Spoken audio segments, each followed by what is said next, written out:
Claudia Webbe. Claudia. Thank you, Mr. Davies, and it's a pleasure to serve under your chairship.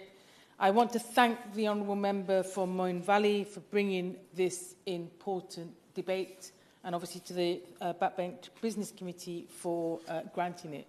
We are debating the peace process in Yemen today.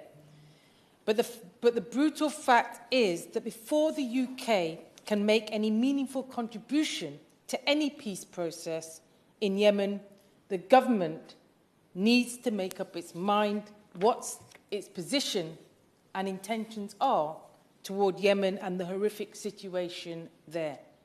At the moment, we have a situation in which the government is wringing its hands about the deliberate killing, widespread rape and international starvation of millions of people, more than 20 million people in need of humanitarian assistance and 4 million displaced, while at the same time knowingly fueling the emergency by refusing to ban arms sales to one of the main actors in that brutality on the ridiculous excuse that there is no clear risk that selling weapons sold to one of the main aggressors against civilians in Yemen might be used on civilians in Yemen.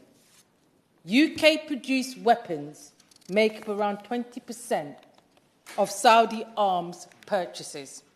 Even the US government, which made up most of the rest of Saudi arms supply, has now decided to pause its weapons sales to the country and has gone as far as to reset its military relationship.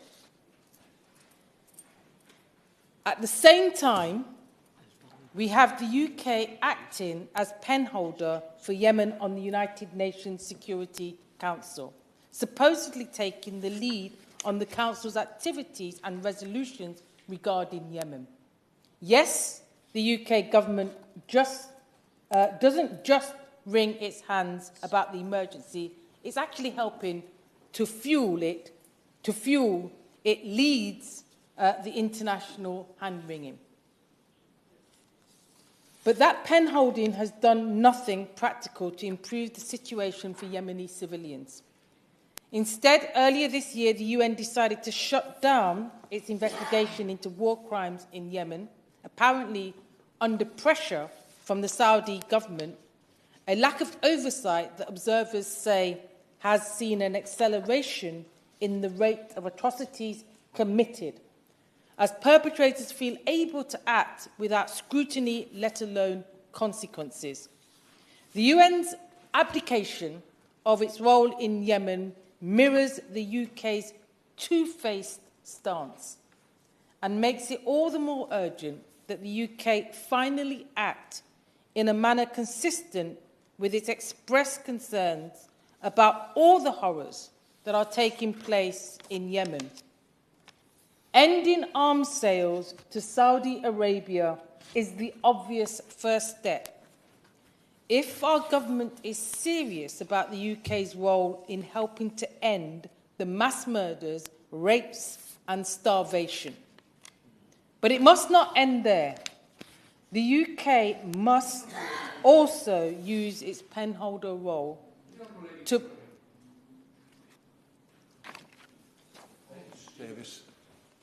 Could I ask the Honourable Lady who she thinks is responsible for the mass murders and rapes most of all? Because in my understanding is it's the Houthis.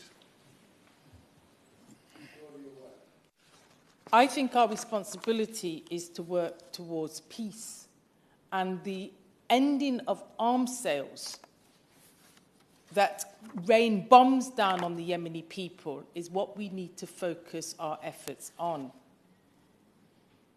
The UK must use its penholder role to push the UN into restoring its mandate for war crimes investigation immediately, to ensure that those who are carrying out those crimes are identified and held to account. The horrific situation in Yemen demands nothing less than a concerted and consistent political stance and a matching push for action. Instead, and I'll end on this, Mr. Davis, instead of turning a blind eye while companies profiteer from the horror, the government must step up, and it must step up now. Thank you, Mr. Davis.